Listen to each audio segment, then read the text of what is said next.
showing up. This is our second annual Writers Workshop. First year, last year in October, and with 4 other authors at the time. But I'll explain more about that as Rose comes back and introduces.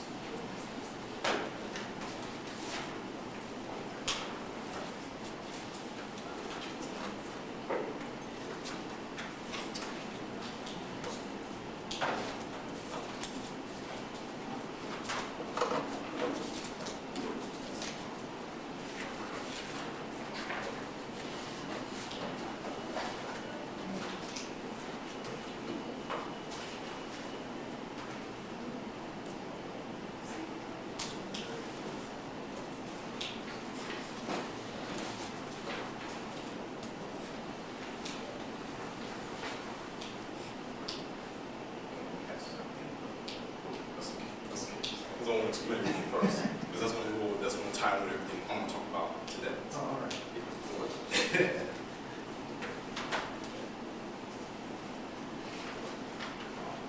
How many folks planning to write your first book or in the process of writing your first book? 2 hands, show 2 hands, 3 or 4. Okay. I think the information about you here today is something that you'll definitely like. As you grow, just need some water.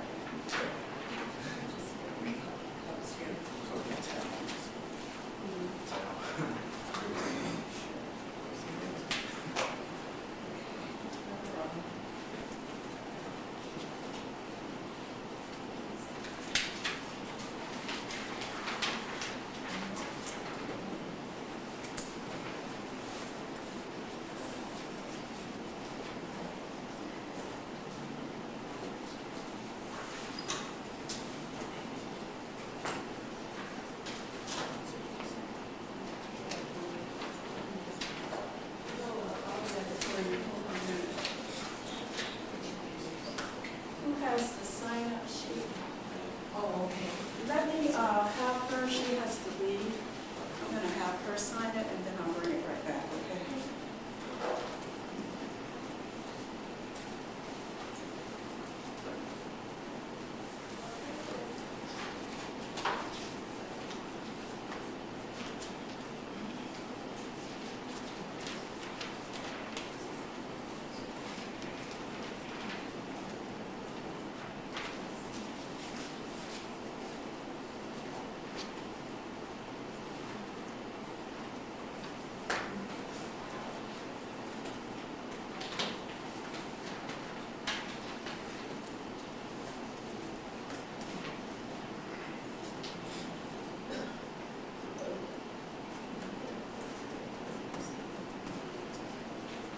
Good afternoon, everyone. We are about to start our writers' workshop in the activity room at the back of the library.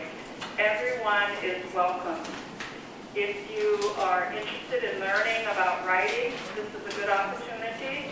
And there's also a local author who will have his books available for signing and for sale. Please come. Thank you.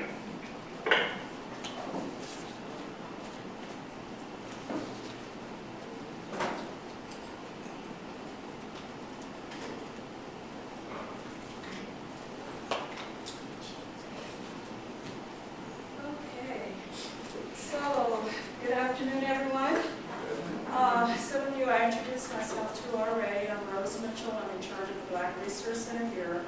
And see me after the workshop for additional information about the Black Resource Center and its excellent, unique collection. And we invite you to stick around, and I can show you and tell you more about the resources that's here at AC Bilbrew. So I'm going to, in October we had a writer's workshop, and Charles was here, and with 4 other writers, most of them local. And today we were expecting three others, but unfortunately they won't be joining us today. However, Charles is going to, he's our facilitator for the workshop. And of course, he's made his books and information about the other books available on the table. So without any further ado, thank you. I'm going to turn it over to him. So let's welcome Charles Chapman.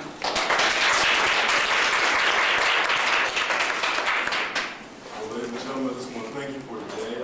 Thank you for showing up, and it really is important that you show up, because part of what we do as the California Writers Collective is we just show new and beginning authors how to become published, also market your work, and also the final parts of writing this. So on behalf of the people in the group, I thank you.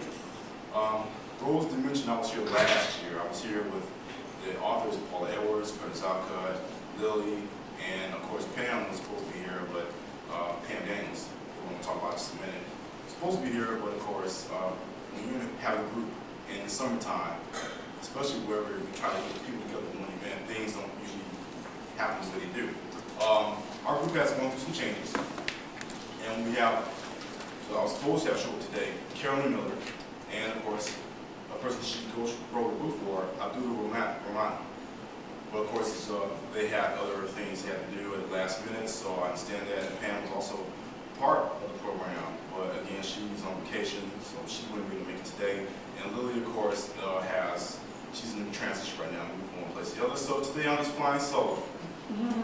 But believe me, when you leave here, you will be so filled with information about how to publish authors, how to market your work, that you will even find that it's a good thing to be a writer. It's a good goal to have, and that's part of our goal, is to make sure that we are educating people to become writers and go forth with their craft.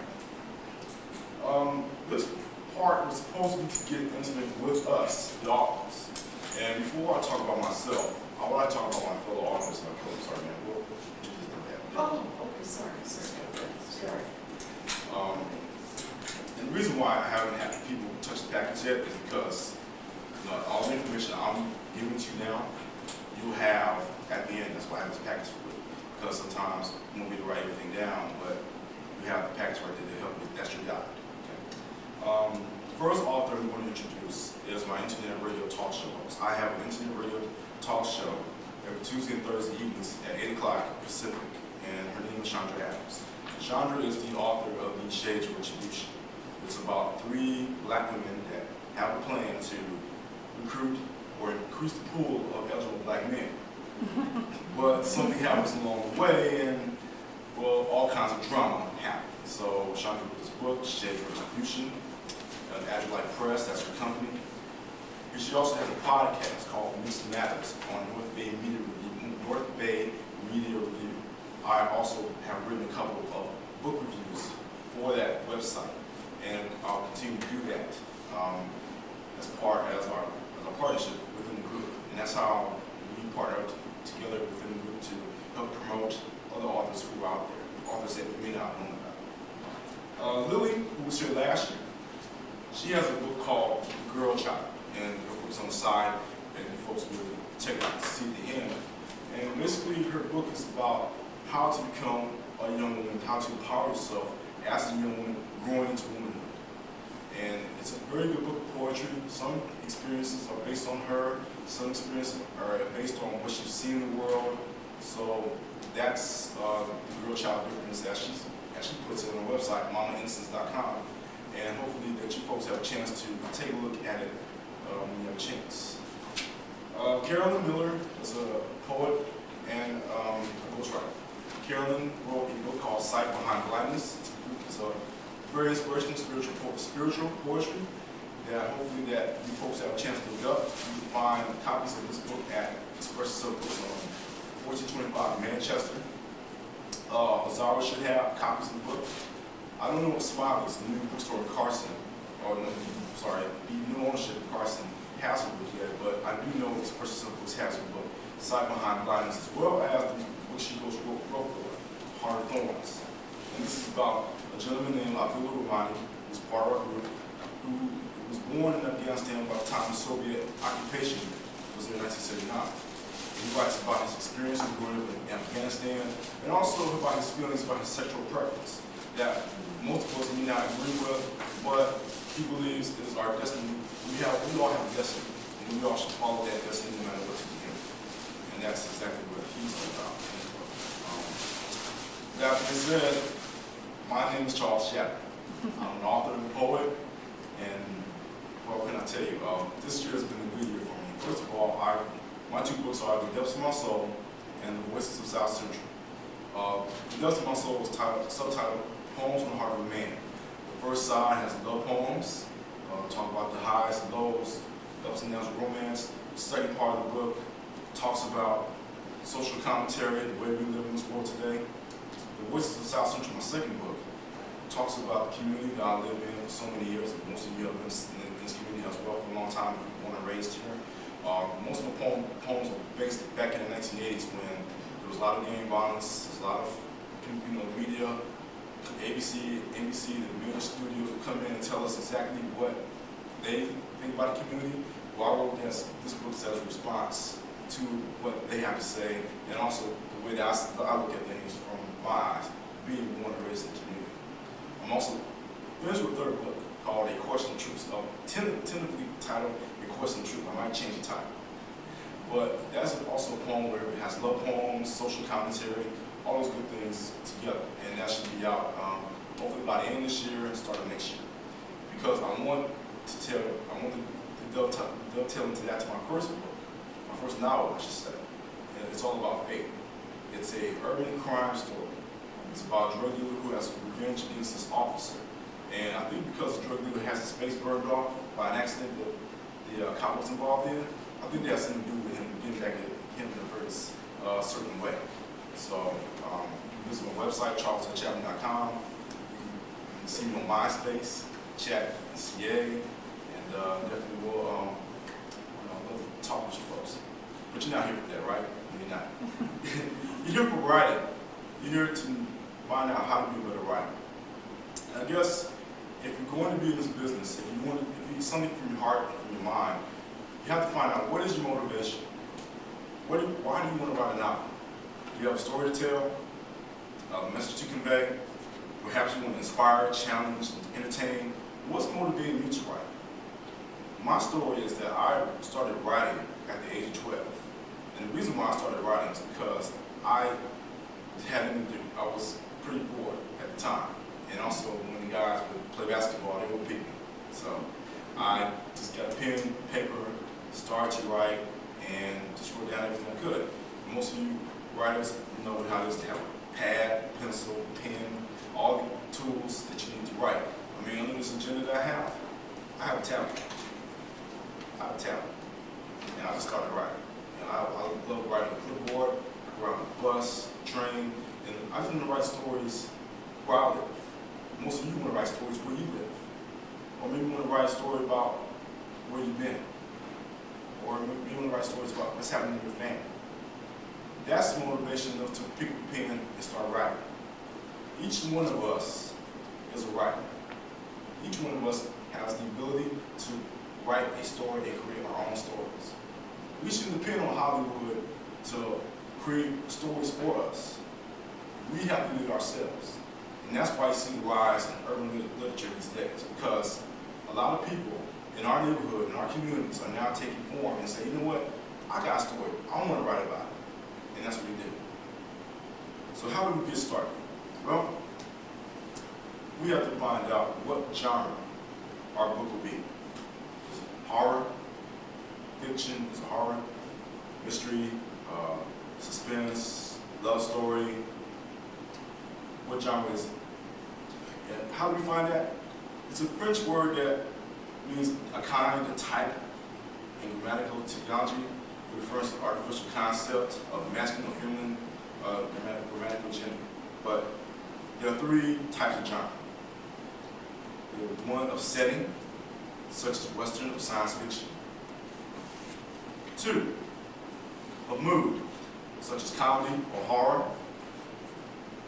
Three, a format, such as musicals or nonfiction. Let me break down these genres to you.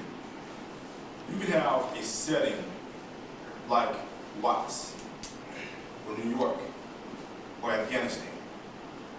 That's your setting. You could write a story about what happened. Maybe there's something like Abdullah would write about the Soviet occupation in his book Heart of Thorns. He wrote about how the tanks, when they rolled into his city, the Soviets fired on innocent civilians in sight. And the horror of seeing people's limbs torn, and his friends he went to school with, missing parents. That is the setting, an example of the setting that you're in. You can write about this community. You can write about the good in the community, such as people who helped you when you grew up, encouraged you. You write about the bad in the community. We all know what goes on that's really negative impact on communities. But that's a story you write, that's genre. Mood, comedy. You can write a love-hearted comedy, a light-hearted love story. One of the short stories I'm in the process of finishing up is a light-hearted romantic comedy.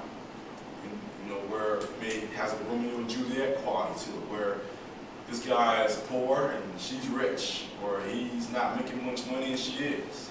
And it speaks about how women are making more than we ladies are making more than we are. And you know, all kind of that. It can also be hard, something scary. Like there's a creature in the basement, deep down inside, you know. He's gonna come and grab it. Say, nah, there's another creature in the basement. You know, all that. So it could be that kind of setting for mood. You can set a dark mood, such as horror, science fiction, or comedy, lighthearted. In format, nonfiction. I have a good friend of mine, Pearl Dream.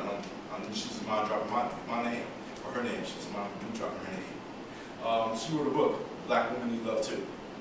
Most of you may have heard that coming out, but that's nonfiction. That comes from her personal experience. That comes from talking about what she's going through. That's a format. Format's nonfiction. Talk about your experiences. Abdullah's book, Heart of Thorns, an autobiography. That's pretty much a format. So genres can be divided into subgenres. Poetic, prose, you name it. Epic, lyrical, all that good stuff. Now, what is a theme? If you're writing a story, you need a theme. It is a broad idea in the story, or the message the author is conveying. This message is usually about life, society, human nature. Chandra's book, Shared Retribution. Her theme is how women make the wrong choices when it comes to increasing the group of black men. In Pam's book, or I should say, in Pam's book, her message is that you can become a better, there are ways that you can make your job easier. And she is the author of 101 Things to Do When You Hate Your Job. Sorry, I didn't mention that. But that's her message. That you don't have to hate your job, you don't have to quit. You can make your job better.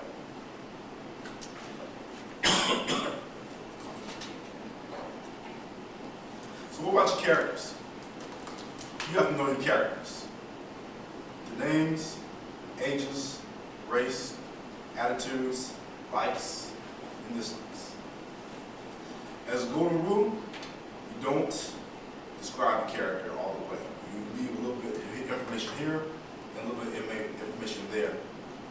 For example, in the urban crime story that I'm writing, I just write about this detective, and I'll give you some hint of it.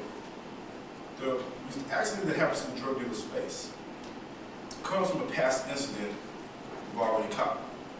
I don't write too much about my detective in the story because I want people to see that he basically changes from one realm when his partner is killed to this realm when he finally faces the drug dealer. In other words, when you have a character in the story, don't talk about all the attributes of your character. You may want to write about a specific thing about your character, like your character shakes sometimes, he breaks out in sweat, or he holds cigarettes a certain way. You want to make sure your character's good enough. You want to put some good parts about your character first, and then you take the story in the direction you take the direction of the story with the character the way you want to. That your character can have a secret past. An ex-lover comes back and reminds the character of who he was. a long-lost dad comes back, and then there's some drama with him and the father, with my character and the father going at each other, or some parts about the character that you want to write about. So that's what you want to do. You want to develop a main character that your readers can identify. Worry about and root for. You want him or her to be the star. And it should be clear from the start exactly who the star is. Who is your protagonist? The person that you're rooting for. The person who was like you, who was like the reader. And you also want to have your plot outline. How will your story begin? You know, you just can't have like Snoopy, it was a darkest stormy night. It has to be something exciting to where it gets the reader energized. Like some stories usually start off with action right there. As my friend Martella says, it's bam. You have to have bam. If you don't have that to begin the story, then the reader is not going to hold their attention for 20, 30, 100, 200, 300 pages. You lost the reader by those first few pages alone, so you got to make sure that when you start off your plot, that you start with some action that gets the author, that gets the reader excited. Now, everything you mention in your story, such as scenes, dialogue, narration, descriptions, they have to have a reason for being there. If it doesn't advance the story, chances are you don't need it. If you want to write about a certain bar that they went to, or a certain bar that maybe your character went to, make sure that bar is a setting for why they met. Make sure that bar is a significant part of the story.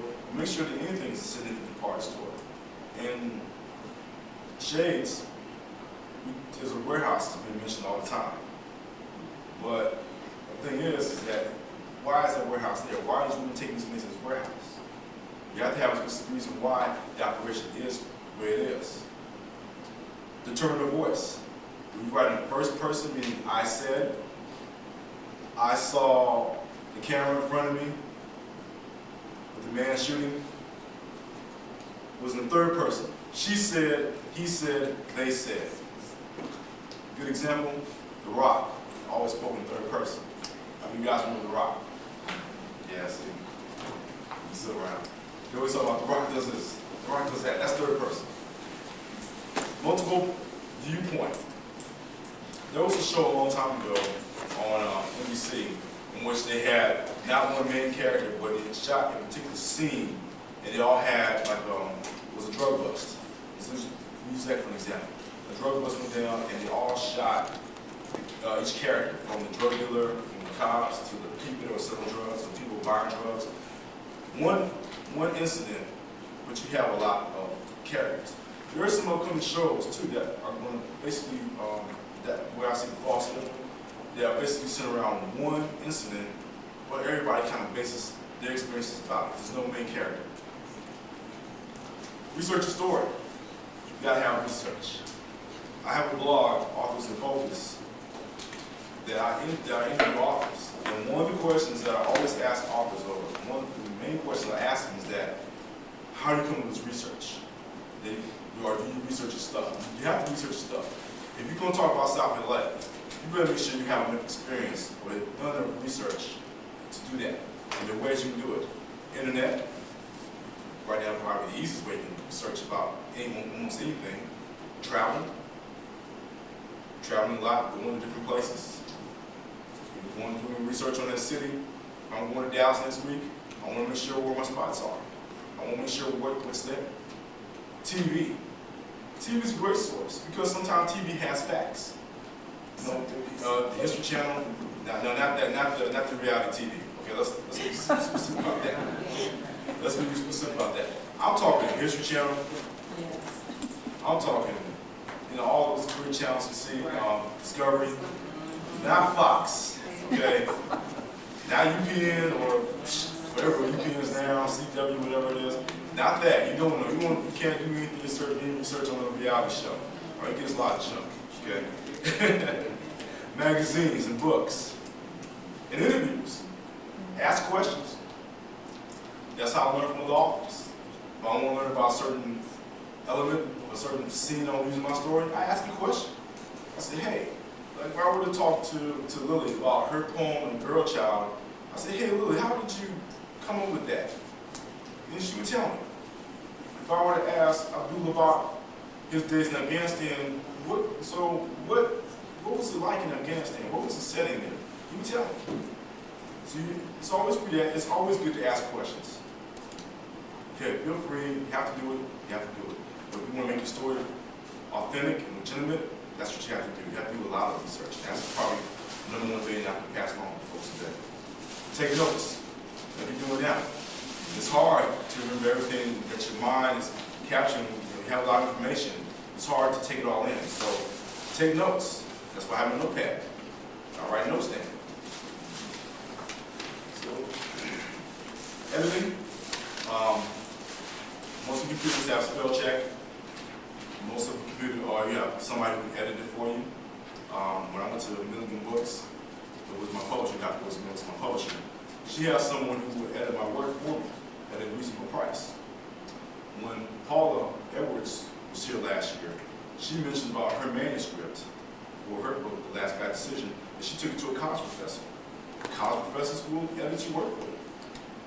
They recharge, but everything costs. As long as you can find someone to edit your work, spell check, college professors, an experienced person who knows good English structure, he'll do it for you. And find a comfortable place to write.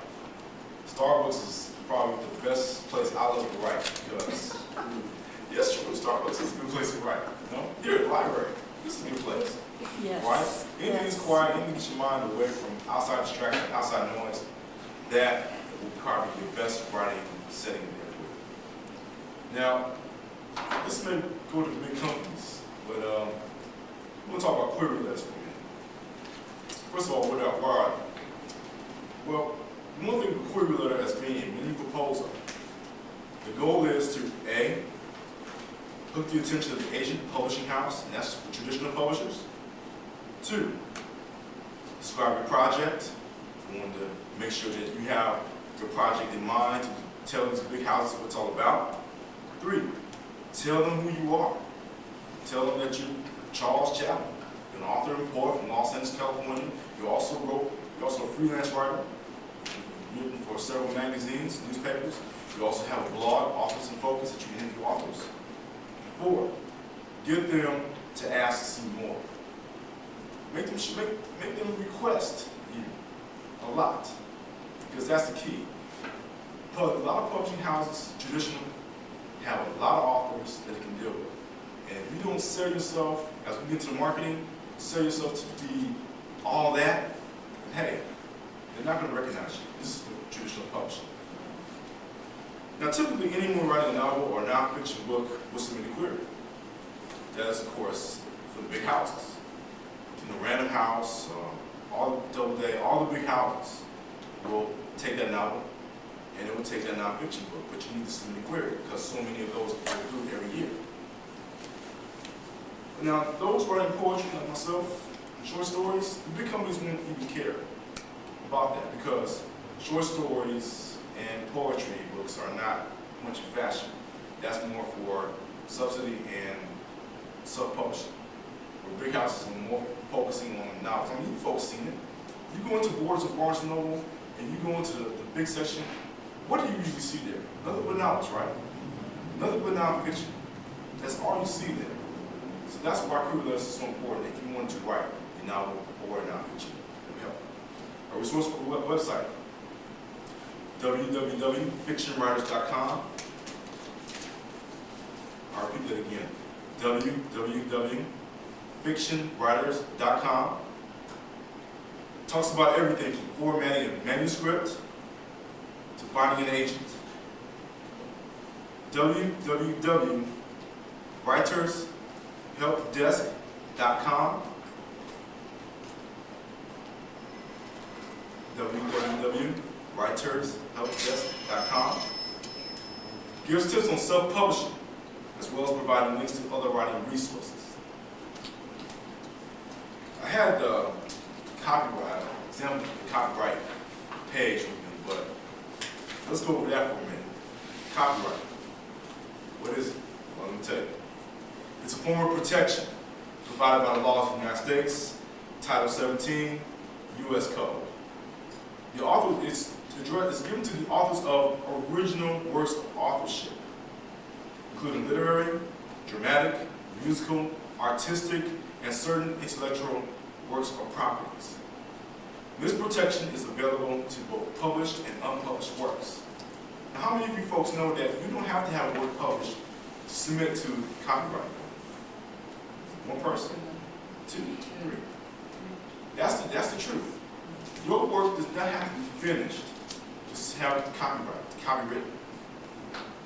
And copyright gov, I'll talk about in a minute, there are all kinds of questions on how to answer, all kinds of questions on how get your work out there. But that's the main thing. You can go to copyright.gov right now, or write to the Library of Congress. If your work is not finished yet, all you got to do is submit it in. Now, there is a fee. First of all, you are responsible. You, everybody, we're responsible for having our work copyrighted. Because if you don't have your work copyrighted, you're not going to recognize it. And it's going to be so easy for somebody to come in. That's where we got these people having lawsuits now about the Da Vinci Code. When Mr. Evans, he came in, I think it was in Evans, I'm not sure. When the gentleman was sued by 2 other people who claimed he did not write this piece of work, that's what happens. People are going to, if you have a hot book, if your book is so good that people are want to read it, and people are going to bookstores, and people are claiming for it, then you want to expect some real yahoos to come and sue you, okay? That's what happens, and that's what happens in our business. So you have to protect your work from copyright. The fee to have your work copyrighted is $30. And all remittances should be made in the form of checks, money orders, and bank drafts. And you have to register make the check to register to copyrights. Mail, and this is the mailing address. Mail to the Library of Congress, Copyright Office, Publications Section, LM-455, 101 Independence Avenue, SE, Washington, D.C., 20559-6000. And all the information is in the packet, just in case folks want me to write it down. There's a phone contact. You can call my phone. Area code 702, sorry, area code 202, not 702, 202. 707-3000. I'll repeat that again. That's area code 202-707-3000. And again, if you folks happen to go home right now and have computers, you can go to www.copyright.gov. And the example I was going to bring today had all kind of questions. They have a question of facts, and question and answer segment on the website. One of the things that I looked for first was the poor man's copyright. That's kind of risky. I'm going to tell you the reason why. Because usually they don't recognize poor man's copyrights anymore. Once upon a time they did, but now they don't. You can still try it. I'm not discouraging anybody from trying it, but your work will be solidly more secure if you send it to the real copyright office instead of trying to send it off by yourself. The poor man's copyright, years ago, when you couldn't have the money submitted to the Library of Congress or have copyright, all you had to do was mail your own work. For example, I wrote short stories. I mailed them to myself, and I never opened the package. The reason why? Because if I open the package, that invalidates my copyright. There was once upon a time to recognize that.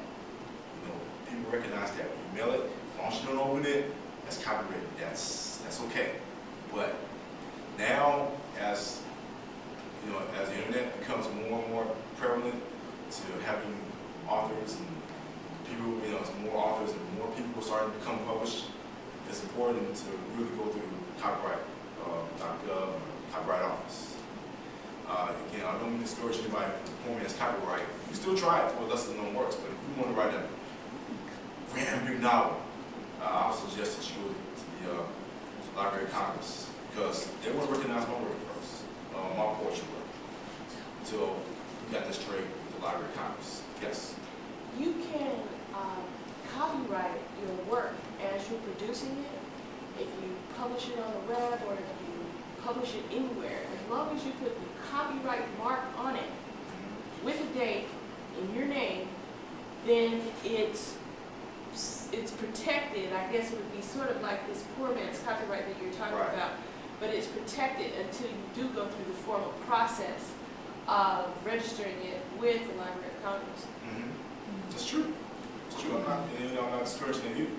You know, I'm just saying, for the most part, if you want to make sure that your work is out there, you want to make sure that your work is protected, nobody will come see you, like Papa Joe will see you 10 years later for your work. That's the Library of Congress. Again, what she said was very true. You can do it that way. You don't have to, again, your work does not have to be finished in order to be copyrighted or copyrighted. You can send it into the Library of Congress and they'll accept it as long as it's, you know, as long as it's your work. So if it's not your work, then they have problems. Okay. Well, will it be $30, $30 every time you send it? I believe, yeah, Each it is. time. It is. Because my 2 books, I had to send to the Library of Congress twice and pay them twice. So each work that you have, that's $30 each time. Because it's an individual piece of work. Understand? What's our turnaround time? So you'll know that, I guess they read your stuff and then they send you confirmation back to let you know the individual. How long will that process take? You know, if I had it, I would tell you right off the top of my head. But I'm going to make an educated guess that the turnaround time, she might answer for you. Usually, if you copyright, say, a collection of short stories, say you have 20 short stories, you can send them all in and have them copyrighted under the one copyright. And it usually takes less than a month to get the confirmation in your actual copyright back to you. If you want to do like an individual piece of work, like a novel or 1 or 2 short stories, you can send them in also under individual copyright, but then you can also do things as a group, and then you only have to pay that one fee. Let's just say, for instance, if somebody has the same idea, how would they know? Will they check everybody in the system to know that your work doesn't match this person within that month? Or that's what I'm asking, would it take longer? They don't really do that. They kind of take your word for it that this is your work, Okay. and then they will issue you a copyright. Now, if somebody comes along later and says, they lifted that from me, and they can prove it, then you have problems. But the Copyright Office doesn't really check to see, you know, did this come from some other source? They don't check that. All they do is issue the copyright. She answered the question she did. Because, you know, what she said was correct. Going back and thinking about it, yeah, they usually don't check, but that's why when these offices get sued for, you know, by somebody, another party, that's the reason why, you know, I mean, Copyright Office gets so many submissions a day, so many submissions an hour, and it would be hard to leave a check. So all you can just do is just trust your word, trust that your material that you have is yours, and that's all you can do. But again, you have to be responsible. You're the one that has to be responsible to make sure your work is secure. Because if that, you know, your work's not secure, then yeah, like I said, Papa Joe down the street can actually sue you 10 years down the road. So make sure that doesn't happen. Is that separate from the ISBN number, or is this different? Did you guys already talk about that? Glad you talk about ISBN. Let's talk about ISBNs for a minute. ISBN is the International Standard Book Number. Is It's it international? International Standard Book Number. I've never heard that. Well, I'm going to tell you more about it. ISBN is the 10-digit number, presently. I'm going to tell you why. But it's a 10-digit number that uniquely identifies a specific edition of a book or book-like product. Depths of My Soul has to have this ISBN number. It's 10 now. Starting 6 months from now, it switches to 13. When I went to the website, isbn.org, through the format, because there's so many 10-digit numbers that they can only produce. And again, with authors becoming more prevalent now, with the writing business booming as it is, and the internet, they have to go to a 13-digit system. And so, my book, if you scan in 2007, guess what? I still get paid. But new books now that are coming out, if you happen to order, I think there's still time that you can order your 10 digits now. But January 1st, 2007, they're going to automatically switch to 13 digits. So they'll recognize any books as long as you get them in under the deadline. But when you book, if you're writing a book, say next year, and go to the website, isbn.org, that you can order your ISBN numbers from, you have to apply for the 13-digit number. It is. It is expensive. I think the current ISBN number, I'm not sure. The ISBN, for one ISBN number, it's 200 or 199. But if you're a publisher, you can order 10 for $100 more. Close to $300, $299. Say if you're a publisher, if you're a self-publisher, and you start your own company, you can purchase 10 ISBN numbers for $299 or $300. And that way, those numbers are yours. You'll be able to keep it going if you want to. Those are yours. Exclusively, they belong to you. So you don't have to worry about anybody else taking those numbers. You can publish your own books under your own imprint. And that way, you take care of that. Can somebody answer the question? Yeah, I think you actually answered the question. Okay. Okay. We'll make sure I cover all the bases here. In the ISBN.org, you can apply, there's applications, you can apply for an ISBN number. You can check the facts, what's going on with the Bilbrew system. I believe it's Bilbrew. The system that they're under now, the system they're switching to 2007, all kind of facts under ISBN.org. But this is the main thing. I had an author friend of mine who insisted that she was going to publish a book without the ISBN number. I said, good luck. Because you need to have that number. If you're going to distribute your book around to Borders, Barnes & Noble, Express Yourself, Zara, Smiley's, all these independent or major book chains, you need that number because you need to scan that number. They need to scan it so not only if you go to the traditional publisher, they get paid, your publisher gets paid, and you get paid. But if you're a self-publisher, then you definitely need that ISBN number because you get paid with all that money. So make sure that, apply for it. And the ISBN number is really important in the library world because that is such a unique number for each title. So when we catalog books in the library, that's a real important number to distinguish, like he was saying, from one edition to the other, whether it's hardback or paperback. And we can even look it up in our system just by typing in the ISBN number, and we'll know for sure that it's that particular book. So that's why it's important. So she's right. This library, when they start scanning your work, your books, they have to have a number of that because it goes through all the system, the library system. If I was submitting my book to LA City, my book, that's also for all the libraries in that system. If I went to, say, New York, submit my book in the library. I moved down San Diego, which is good. All the major public libraries can now access the depths of my soul or the voices of South Central. So yeah, definitely, what Rose is saying is right. ISBN numbers are very important. And again, if you want to find out more facts, it's in the packet, isbn.org, that's the key. Okay? Now let's get to the 3 types of publishing.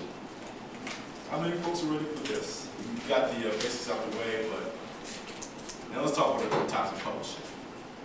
Last year, Curtis Alcutt, one of the authors, went to a traditional publisher, or let's say a traditional big publisher, Black Pearl Books. Black Pearl, of course, is along with Triple Crown Productions, one of the leading companies of urban lit today. Substance publishing. So we'll put this out there. That's something that I'm kind of under, but I'm going to clarify that when we get to substance publishing and then self-publishing. But you know, I look at these as publishing is like a car, you know? It's like having a car. It's like, first of all, you have to go to the dealership, which I consider the traditional publishing. Because even though you pay for that car, it still belongs to the dealership. If you miss one payment, guess what? You're taking that El Segundo bus next week. So, substance publishing is like taking it to Joe's shop down the street of Manchester. You know, lots of Manchester. You know, you take it to that shop and they'll fix it for so much, but you're still paying for it to get it fixed. You want your car to run right. And self-publishing is like fixing your own car. Do it yourself. You know what is good for your car, and you know how your car works. So, kind of a weak argument. I don't know it's kind of weak, but it's kind of the way I kind of explain publishing. Let's go to traditional publishing first. It's also known as commercial publishing. It distributes books under its own imprint, like Triple Crown, Black Pearl, Double Day, all that. It purchases manuscripts from authors. They will buy, if I would submit a manuscript to one of these big companies, they will buy it from me. They pay so much, like say they pay me $500 for my future novel. It's fine, I get it. The downside of first of all, before you get the downside, they also handle the full cost of producing the manuscript. That means I give it to them, they pay me, they make it. They format it the way they feel it's going to be marketed. Now they'll have people with the cover, the layout, printing, the ISBNs. They have their own ISBNs, and they will market your book. They will do the promotion work for you. By sharecropping. Yeah, by sharecropping. They'll put an ad in KGLH, or they'll have something on Black Books, Black Issue Book Review. Black Book Review, they have all that. They'll do that for you. But you won't make that much money? Yeah, we're going to get to that in a minute. Definitely sound like We're going to upside, we're going to get to the downside in a minute. The books are owned by the publisher. That means, we have somebody new in our group, and I know she's going to hate me for this, but she's a traditional author. I'm not going to mention her name because we went to the same school, graduated from the same school, she's going to beat me up, so. I asked her if I could have a copy of the book for one event. She said she couldn't give it to me. I said, why? She said, because the books are owned by the publisher. Her publisher owns those books. She doesn't own any of those books at all. So, even they will make you buy your own book. I mean, pay this big company in order to have your work published and out there in print, you feel good, but then you're paying the $9.95 for your own book, or $14.95 for your own book. And two, it's sort of like the industry, like the rap industry, for instance, how they can sell their original copies. And if you don't, I don't know if you cannot remember, like in Tupac when he died, somebody owned his record, and then his mom had to fight to get it back. So it's sort of like that. Yeah. It's kind of like the rap industry, right? Where most of these young rappers, they go into these big companies, get the record produced. And guess what? These big companies are stealing money from or taking money from the work that they made. That's the same thing with being an author. You take your book to the big house, guess what? They'll pay you for your work, but that's about it. And I'm going to go further with that. Now, all sales proceeds belong to the author. Okay? They get some back. In the packet, I have a traditional publisher or someone who knows the downside of traditional publishing. And basically what it is that, like you're saying, it's like the rap industry. You pay so much, but you get so little back. You have to constantly sell your book. In other words, while you're out to these events like Black Writers on Tour, or LA Black Business Expo, or African Marketplace, you have your own book, what you're basically doing sharecropping work. You're doing work that belongs to you for them so they can get paid, you can get some back.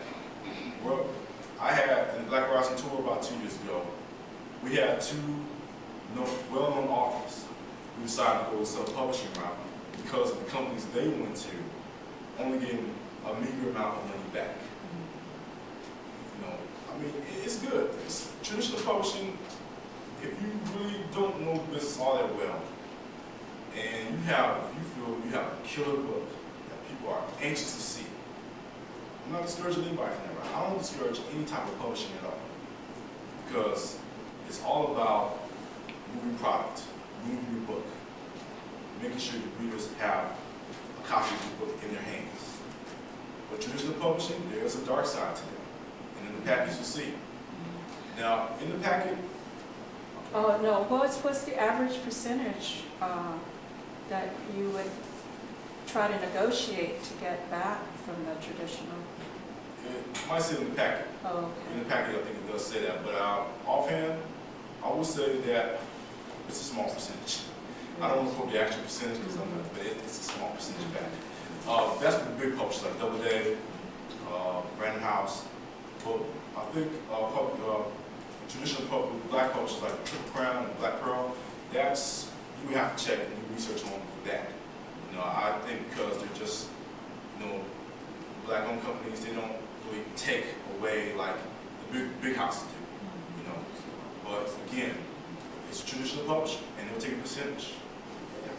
So basically, you're saying if you have a book that's $9.99 and you're looking at, you'll probably get about 50 cents per book, you can get that, or are you saying, you know, you can basically negotiate the type of money that you think that you should make with them doing all of the work, or do you think it's best to go the route of self-publishing, getting out there, marketing yourself, or what does that do? Well, Tina, we're going to answer the question as we go down to each of the publishing methods, okay? And I think that will help explain and answer a bit more, because I can give you my answer now, but then I won't be able to explain why we need subsidy and self-publishing, okay? Subsidy publishing, let's talk about that. I love talking about subsidy publishing. The reason why, because the books are distributed under the subsidy publisher's own imprint. It does not purchase the manuscript from the authors. That means if you submit your manuscript to a subsidy publisher, you will not get paid for it. All you do is just submit to that publisher. And they charge authors, like say $1,700 to $3,000 to work for the cost of publication. The books are owned by the publisher. But there's a little misdeception there, I'll tell you why in a minute. And the author receives a portion of the sales in the form of royalties. And the authors who were here last year, Paula, Curtis, myself, Lily, Chandra, Pam, we wrote an article for CYH magazine this past spring. I wrote about subsidy publishing, and the reason why I wrote about that, I wrote something about when you go to book events, the books are basically yours. And you can have a discount on your own book. You can set your own price for your book when you have a book on book events.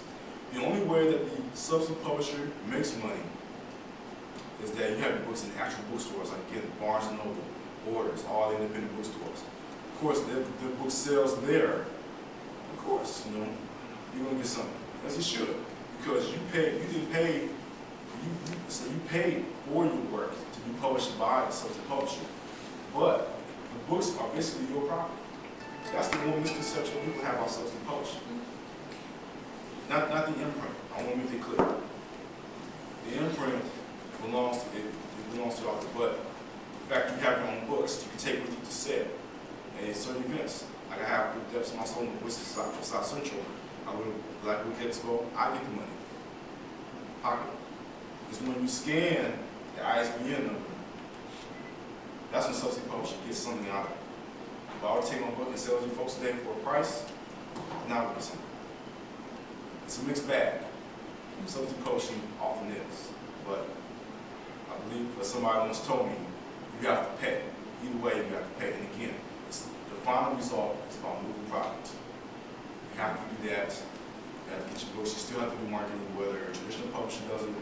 Subsidy publishing, you know, sometimes, depending on the subsidy publisher that you go with, they may market your work a little bit. But basically, you have to do the footwork yourself. That's what it comes down to. Yeah, I guess we'll talk with the print-on-demand companies, I guess, self-publishing.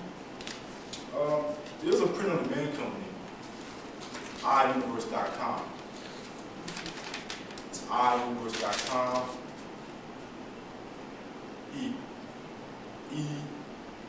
e-booktime.com.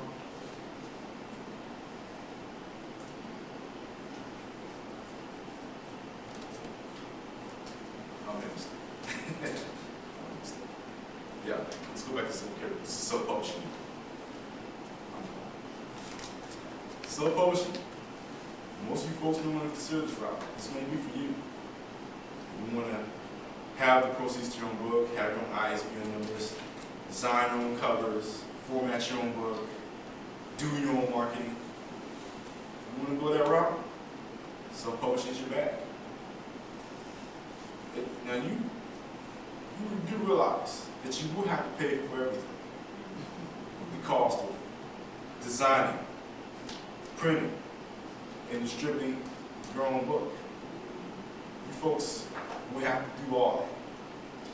But one of the best things I found by going to these different events around town is that when I have my books out, I often get calls from graphic artists, designers, and people who want to format your book for you. They do typing, they have a typing service. They can do that for you. So it's not that hard. Especially since you have a computer at home, set up your own works. If you don't have a computer, the library is your next best resource. This is a great resource right here. You know, Rose can give you some information. She can talk to people to help set up your computers and type your own story out. There's always a resource for self-publishers to get the book out or start creating the book. Yeah, I believe that it's the route that everyone should go to if you want to keep your own money. But again, you have to do the footwork and you have to move your own products because you don't have a traditional publisher doing it for you. You have to buy your own ads. I had to buy an ad for the LA Watch Times when the old Wilmax bookstore in Slauson was open. I had to buy an ad for the Voices of South Central, and it was $300, just a little small page ad at that time. Ads cost. Everything costs. If you want to get your book out, that's what's up publishing. Now, the author will invent, register, and own a publishing imprint. Chandra has Agilite Press. That's her own imprint. Lily has JobPages.inc. That's her own imprint. Lily has MamaInstance.com. That's her own imprint. Paula has Just Right Publishing. That's her own imprint. What is an imprint? It basically means your company. That's your company. Agilite Press, Instance, Just Right. That is the name of your company. That's also your imprint. Meaning when you sell your books to a bookstore, guess what? That's your book. You're going to get the proceeds back because that's your company. And yeah, that's probably the best thing for us as a self-published author, knowing that you created this finely written book, went to a graphic artist to design a cover for you, you had somebody format your book, or you went to Staples, Office Depot, Best Buy, bought the computer program to format your own work. Guess what? After all that, you feel like, hey, you're top of the world. You got your own book, self-published.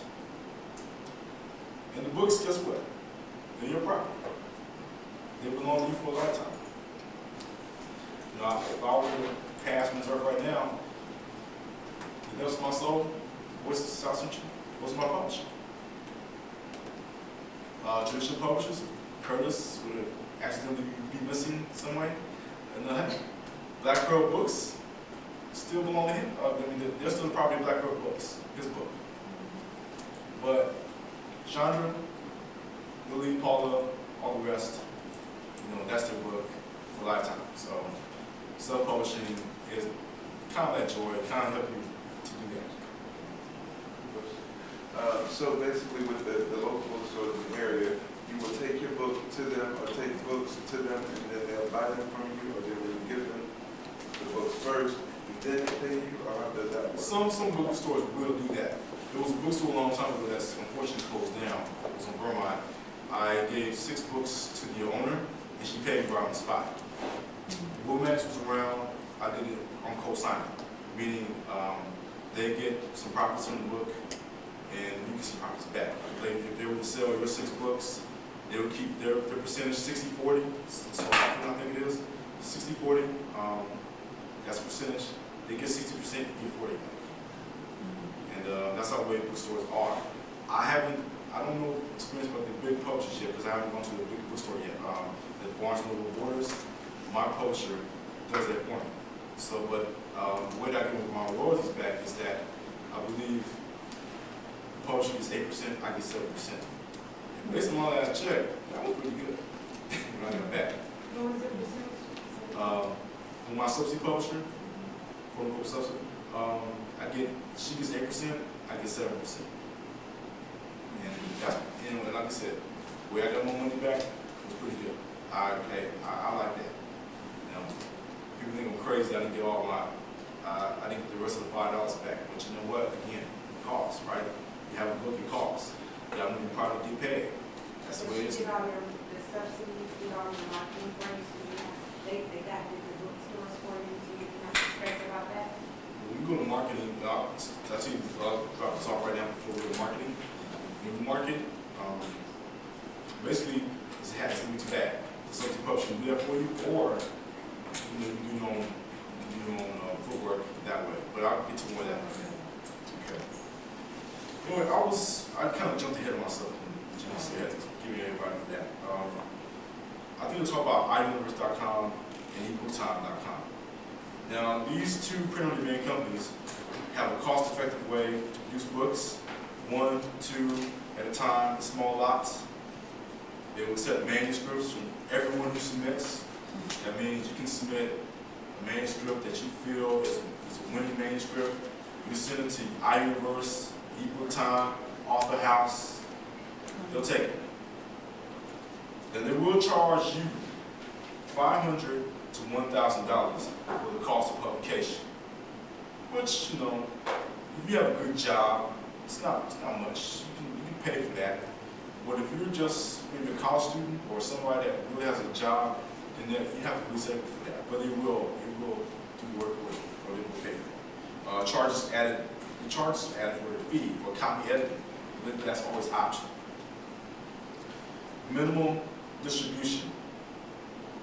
Internet books. Ingram is like the major distributor. One of the major distributors of all the books out there. My book is in England, as far as I know. All the people, our group, all of our books, just about, are in England. That's the major distributor. But the print-on-demand company like iUniverse, eBookTime, they'll take care of that for you. Like say, England will distribute 1,000, that's what I saw. These small print-on-demand companies will probably distribute maybe 500 books. That's how it goes. And the books are definitely not refundable. That means if they make a mistake, or you made a typo, or whatever, but mainly if these companies make a mistake, then these books are not refundable, and that's a definitely no-no in this industry. So they just print whatever you give them. They don't vet it, they don't proofread, they don't do any of that. They just Exactly. print what you give them. Exactly. They'll just take what they'll get. They expect you, ladies and gentlemen, to have that already taken care of by the time it goes to them. Yeah. So, Sorry? so basically, you're saying that since they're doing all the work, basically, it'll still be the same thing if you go out and get your own book, your proofreader, your designer, your market person, the whole nine. So you'll actually save more by doing it yourself, but you will gain more popularity with the book club, the publishing house. So I mean, it's one of those things where it's like you gotta balance and see which one works for you. Yeah, it's just like the rap industry. You You know, again, she made a good point. There's some brothers who, when I go to school fairs, hand me their CD. You know, they do it themselves. But guess what? They make a mistake on the CD. You know, again, but yeah, there's big companies that will promote you, that will put you out there, and do everything they can for you. But guess what? The work is still not yours. All they do is promote you, but it's still their property. That's what traditional publishing would do. Continue with this, the books are priced slightly higher than the normal range of $12.95 to $14.95. That means they may publish it $1 extra. They may, a gentleman who I reviewed his book, they charge the book at $14.95 or $13.95 or $15.95, $16.95. They'll set the price a little higher than it usually is to a regular book should be published, if you understand that. And the books are owned by the author. That means you still have control of the books that you have, but they're very expensive when you need to buy them.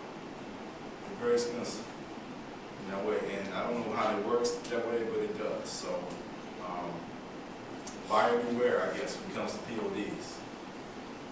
Now, there's one other website that you may want to check out. It's www.instapublisher.com. They have a paperback that's a 60-page book, perfect bound, cover design, 2-week turnaround. And it'll publish 25 books for you. Guess what? Low cost of $97. Did you say Instant Publisher? Instantpublisher.com. And I'm going to say it one more time what they do. If you have a paperback that's a 60-page book, perfect bound, cover design, 2-week turnaround, 25 books, $97. And when I went to the website, because I used to check this stuff out, you go to the website, there's an example where you may, let's say your book's like 200 pages. You type in all that. This book, I believe, is 9 by 6. I'm going to make sure it's 9 by 6. You type in the dimensions of your book, you type in the page number, you type in all the information you need to get your book together. They'll have a quoted price for you. I believe I was doing somebody's book, the number of pages and everything like that, and they quoted the price. It's just usually not bad. It's pretty manageable.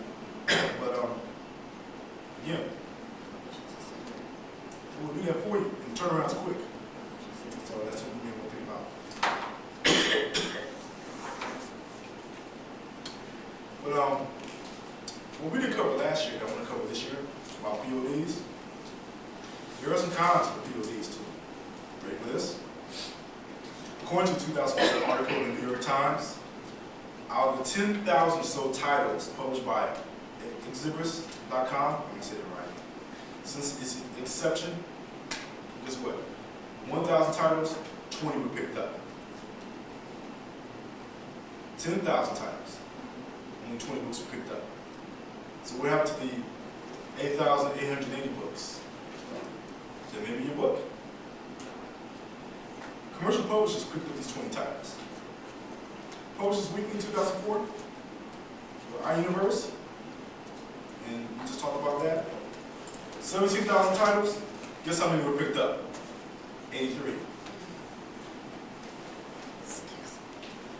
Now, I'm sorry, 83 was sold more than 500 copies. Let me repeat this again. 17,000 titles. 83 sold more than 500 copies. So that's kind of a challenge there. I'm not discouraging, but knowing that the writing biz is a very serious business to get into, and you have to, again, it's most about what you do. She has to be in. Okay, so let me give you another fact here. 14 titles in my universe, and 83 got picked up, sold 500 copies. The 14 titles got national placement in Barnes & Noble, which guess what? Owns a minority stake in our universe. Think about that, huh? Big house, big publishing house, a big bookstore like Barnes & Noble has our universe. And guess what? Chances are, if you look at our universe, there's a small percentage that you might have picked up by Barnes & Noble. Maybe not Borders, but probably Barnes & Noble. So I want to make sure folks were aware of that. Author House. I have some good friends who were either published or in the process of being published. There are 18,000 authors in print, with total book sales of 2 million, which averages out to 108 sales per author. 2003 Wall Street Journal and Ibris revealed that 85% of his books had sold fewer than 200 copies, with around 3%, or 352 in all, sold more than 500 copies. So these books all have a small percentage. You know, the chances of getting your book published by these print-on-demand companies are very slim. Very slim. Traditional publishers, slim. You have to have a backing behind you. If you don't have 3,000 friends on MySpace.com, or you know, if you don't have all that backing behind you, guess what? Your book is not going to sell. Traditional publishers not even going to look at you unless you have a big crowd behind you, and that's in the packet. So it is a challenge. It is definitely a challenge, but there's one way that you can take care of all that by yourself. Guess what? It's marketing. Now we get to the marketing part of it.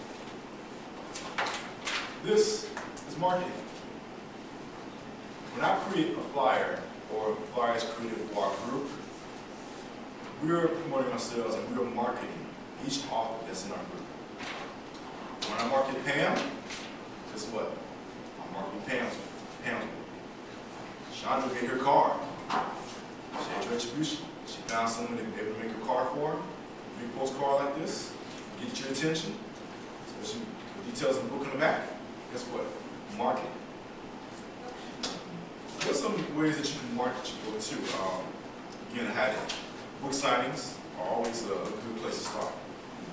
You can, when your book is out, and you can contact Dr. Rose Expresses of Books, or Pam and Lori at Smiley's Bookstores in Carson, or you can talk to the owners and Zaros and have a book signing. And in the packet, authorpromote.com, get my head on when I say that, but authorpromote.com has examples or tips on how when your book is finally out, how to publish your book, or not publish your book, how to market your book, how to get it out there. But yes, book signings are always good. There was this one gentleman on KGLH, Jay Duvall. He was talking about the good guy survival guide, and even KGLH on his front page early in the morning. He was advertising his book, and you think that you can have all these people out there. And then he scheduled a book signing for the other day. Media is very important when we want to schedule a book signing. They kind of go hand in hand. You need newspaper ads. Hub City can do that for you too. They have good ad prices, I believe. LA Watch Times, Wave newspaper, Sentinel. I don't know. I know LA Watch Times is a little bit expensive. I think the Sentinel might be a little bit more expensive than that, but they will, if you pay for the ad, they will put it out there for you. If you want to advertise your book signing, if you want to advertise on Mixer, or sorry, you don't have myself. Book signings at the bookstores. When you go to, again, the bookstores to talk about it, when we do that. Business mixers, I went to two. blackinla.com, they always have business mixers. I always make sure I check the website. I always make sure they have their material going on my book. I always have my flyers, my cards out, mark it. I say, how you doing? My name is Charles Chapman. Pass my cards out, bam, like that. I have my big banner that if you're doing Black Business Expo this year, hope you see. Big banner, charleschapman.com. I pay for that banner through my buddies on graphic artists. He makes my cards, my banner, just everything I can. But you want to make sure that you promote yourself. Now, they have special events across town, like the African Marketplace will be in September. The group will be there. Some of you, if you're already visiting my website, charleschapman.com, you know I blog, I kind of mentioned about certain events that are coming up. Paula has a calendar about where she's going to show up on her website, justwritepublishing.com. We often have to do these things to get people noticed through the ads, the internet, trying to make sure that we're out there, that we're promoting ourselves, marketing, flyers, cards, you name it. And that's why we go to street festivals. That's why we go to the marketplace. That's why you might see me at the Black Business Expo. That's why I will be at Black Writers on Tour in October at the Howard Hughes Center. Black Writers Festival. Marketing my books. Help market members of the group. I will be in Oakland 2 weeks from now at the African American Museum and Library for book signing. The library can advertise it, but I have to do it myself. I'm advertising and say, hey, I'm going to be in Oakland. I'm going to read my poetry. I'm going to do this and do that. Market. I have to market myself. When you're in this business, you have to be your best business person. You are a marketer to yourself. You have to put yourself out in a way that everyone knows who you are. I just turned 40. I decided, you know what, my poetry, since I've been writing poetry for over 20 years, I'm going to reinvent myself. I'm going to reinvent my name, my read poems, and call myself Chaz. Because that kind of gets people interested on who is Chaz? What's he all about? I say, I'm Charles Chaplin. You know, there was one gentleman at the Black Writers Festival last year. We tried to, spoken word artists today, try to have his one name. He said, hey, come up here, He said, what's your name? I said, Charles. Charles, that's it? Charles. I said, yeah. Charles, it's okay. Come up on stage, here he is! Charles. So I said, if I change my name to Chaz when I'm reading poetry on stage, that would keep people interested. But that's another way to market myself because it adds a mystery to me and the books I write about. So that's a little tip on your poets out there. This is a real key. You have to network with other authors. When you go to Black Writers on Tour, when you go to the Black Writers Festival, when you go to Business Expo, you have to network with other people. When you, I can't tell you, we have these breakfasts at the Black Writers on Tour, and they stress to us, Dr. Rosie stresses to us, that you just don't sit at your table, behind your table all day, and expect people to come to your table. You got to go out there and greet other authors. You got to go out there and greet people that maybe want to come to your table. Because guess what? I've been in events that I sat behind my table all day, I sold one book. And that was my cousin. The Chatham families always support each other. But it's important, you got to the way that we became the California Rise Collective was because I was part of this group last year. I was part of it. And we just, of course, Curtis and Paula ran it off their own group, but there was a time we networked together, okay?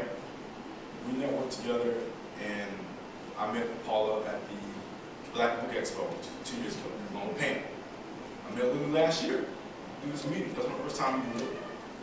I met Chandra through our meeting last year, and so on and so on. I met Carolyn through a book signing in Inglewood at the library. So I told her about the group, brought her in.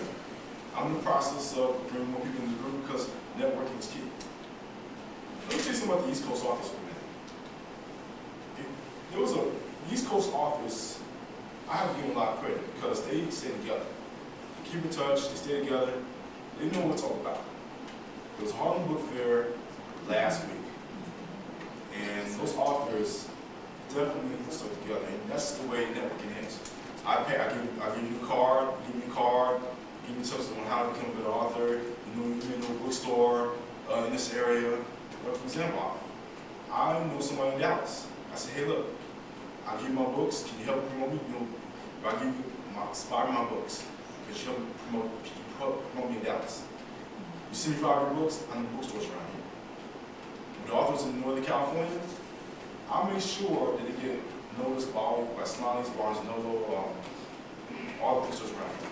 And they make sure that I get the gigs like American Museum, African American Museum and Library in Oakland. Make sure I get gigs in the Bay Area. I make sure others get gigs in here. So that's what network's all about. And it's an absolute must. If you don't network, you're going to lose out. I already talked about promotional items such as cards, flyers. Make sure you have business cards for you too. Because if you go to these events, you can find a graphic artist that can do a real good business card for you. But yeah, make sure your information is there. That you're an author, your name, your website, and a number that you can reach if you're local. go out on the street somewhere, or sometimes when I ride a train, I make sure that people know who I am, so I pass a card out, or I pass one of my postcards out. Or say Sean go somewhere, she passes the postcards out, mails them out. I have mailing lists. I make sure that people on my mailing list know what's going on. I just know information to them. And that's another thing too. If you're an author, you have to build an audience. You have to have a mailing list. We have a mailing list right here for our group today. You can sign it. We'll send you information about what's happening with us, and you know exactly where we'll be. And that's, again, networking. And I talked about media a little bit, but I want to stress on some more before we end this session. Media, such as, again, local radio. You place an ad on local radio. One of the guys I helped bring up, or one of the guys I'm helping now, Nelson Brown, wrote a book about how to tell your man's helps him good. Yeah, we wrote that kind of book. And you'll see it on my blog in the interview. But he was on local radio, just KJLH, not too long ago. And, you got that through knowing some people. Knowing some people within the station, talking to them, and if you know, you can call up.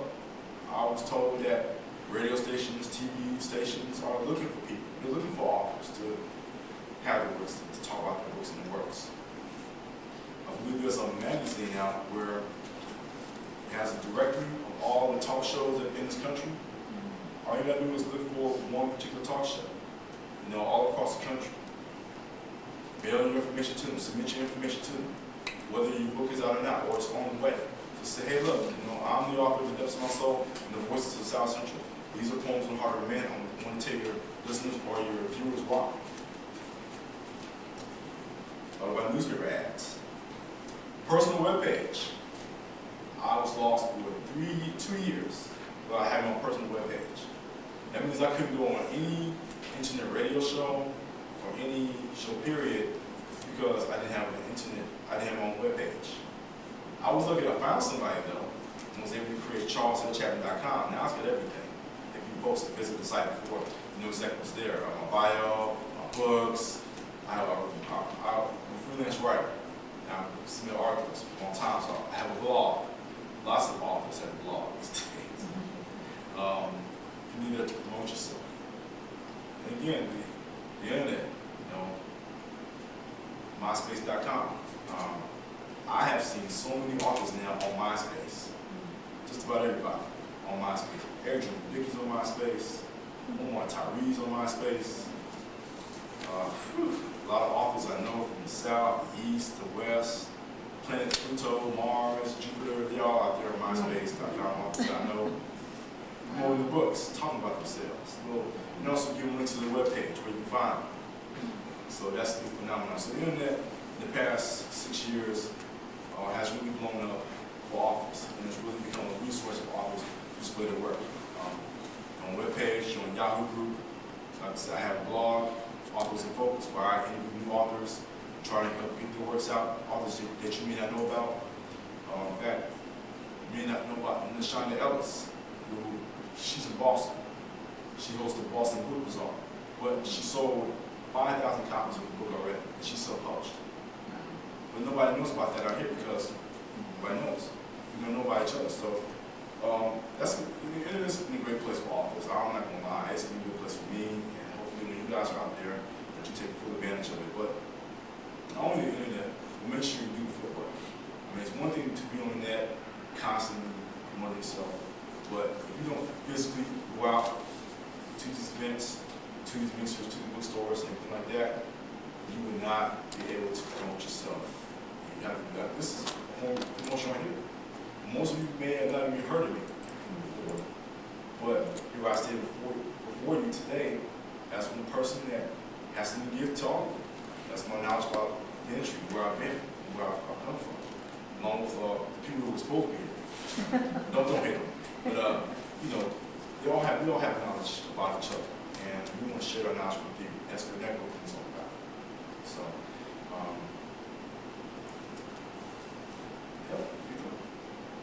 so that, before I go to the question and answer segment, again, authorpromote.com. It's a great site. Anything that you don't, if I said anything might be too fast for you or anything you couldn't comprehend, authorpromote.com. It's in the packet. It's definitely a resource for all new, beginning, and even experienced writers like me. So that being said, ladies and gentlemen, that's going to finish the information part of it. But before you go, I will take questions that I didn't, some of you may be able to ask, and I'll be glad to answer them as best I can. So, if you have any questions, let me know. Yes. How do you get in Hollywood with the story of the script?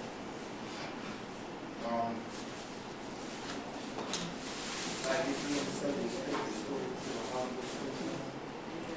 Well, let me see. I hope we have somebody in the audience who can answer that question for you. But when we're all over, I'm going to direct you to see that person because that person has more experience than I do.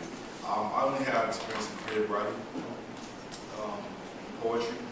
As far as the Hollywood industry, I'm really not familiar with that yet. I do know some people who have good script writers and dabble in screenwriting, but those people aren't along yet. But I think I know one person in my head. Yes. At what point are you supposed to submit the query letter? Anytime, I believe. The work's on just about, the work's just almost ready to be published or ready to be formatted, whatever, sent to the publisher. And then I always say write a query letter before the work is out, because what you want to do is you want to build some excitement, some buzz, like Marty said, bam, to your work. And you make your work feel like it's the best thing out there. Yeah, they'll clamor for more. But make sure you have some parts of your work that are already finished. It's just teasing. Just teasing. Just give them a little bit at a time. But make sure they want to hear more from you. So are you, in this letter, are you including like excerpts from your work, or do you actually attach copies of the work? You just talk about your work pretty well. Don't attach anything. So you're just going to put it in the body of the letter? Yeah, it's more like communication in the body of the letter. Here's a website that you folks may want to be interested in. I looked this up this morning. It's charlottedillon.com. charlottedillon.com/query.html. That's Charlotte. It's one word. It's one word. No, I mean. Charlotte. Yeah. So which word? No, those names. Just spell it out. Different ways. Okay. I'll spell the whole word for you. Yeah. One word, charlottedillon.com. That's CharlotteDillon, Dillon. Dillon spelled DILLION.com/query.html. Or a better way, there's sample query letters online all the time. So what you want to do is, when you go to Google it up. Query letter, sample query letter. And there are websites that have displays of sample query letters for authors to send work to. Basically, in your letter, you don't want to give too much away. You want to just talk about your work. Say, if I would write a query letter for the Depths of My Soul, and it's poetry. I said, The Depths of My Soul is a book that talks about the ups and downs of romance. It talks about the way we live, today's society, how we better ourselves, all that. So that's what you want to put in a query letter. Anybody else? What kind of advice do you have for a Christian author that's like doing the pretty much a biography of her life and probably pretty much helping the community at the same time and using herself as like maybe a sacrifice for something to get better, the community, like alcoholism, codependency, all, major addictions and things.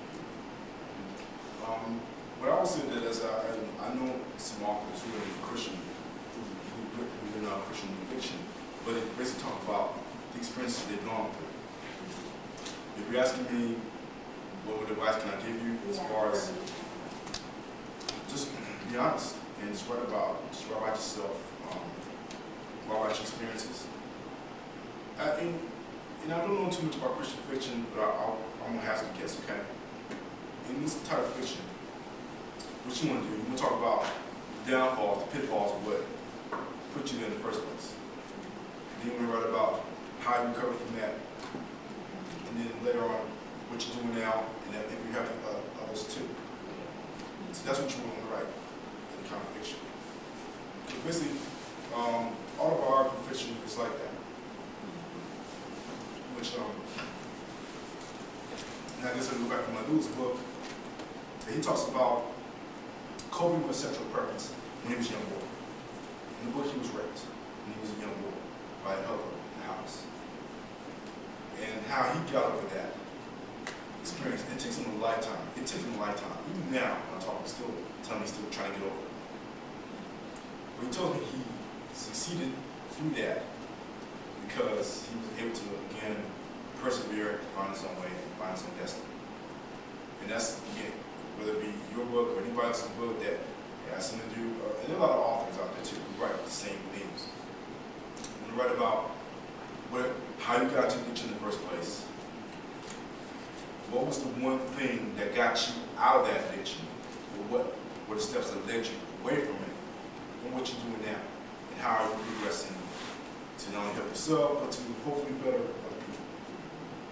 And that's about something. Any other questions? Don't mind me calling. Any other questions? You said that one bookstore bought the books outright, and someone will do it like 60, 40, 50. How does that work exactly? Okay. Co-signing works this way. If I were to take my books, say, to Zara's, okay? They're what we call co-sign. Co-sign is usually something like this. Okay, it's a chapter. Let's see here. We co-sign, we do it on a piece of paper, okay? Saying we bought 5 of your books. Now, the way that they sell them is usually this way. We co-sign, I have notes in writing from the publisher that they sign my books, or they have 5 books they're going to sell. When they sell all 5 of my books, and then I've done it before in Zara's, this actually happened, I went to the owner. Check. I talk to him and say, hey, how much was going, 5 of them sold. I get a check. Not all of it, of course, they get the 60 after the 40, but I still give them money from the public, So, it can't work that way. Now, usually, certain bookstores have criteria, like Smiley's may take 3 more books. Dr. Rose, because she's my publisher, may take 10. Zara's and the woman's bookstore will take 6. It's all how much they feel they can sell around, turn around faster. Because if the book's not selling, guess what? They put them somewhere on the shelf, or they'll call you and say, hey, your books aren't selling, you need to pick them up. That's what good bookstores will do with these traditional publishers. The Black Pearl books, if Curse's book doesn't sell in, say, 3 months, I think it's in the packet, guess what? You give Black Pearl a call and say, you need to pick up these books. They ain't selling. So that's what we have to be very aware of that with bookstores. So after so much time, you'll go back, like you just said time, you said, you'll go back after that time, and then you'll get your check for your books. Get your check. Hopefully you get your check. Hopefully you get your check. Hopefully when you when you put your check back and you look in the rack and your books were supposed to be, and you ask, hey, I sold 5 more books, where's my check? And he gives you that check in hand, you feel happy. You have to chase after your money? They don't just automatically These bookstores, they use by check. They don't. So in the case, like I said, about the old bookstore that paid me outright, because I gave 6 of my books to them, and the owner just paid me the number on the spot. That's the only time I know that they're paid to right up front. But if you're on co-signing, they hand it to you by check. No, but I mean, do they give it to you without you having to call them to check on it? Or because you did this, you made it sound like if you didn't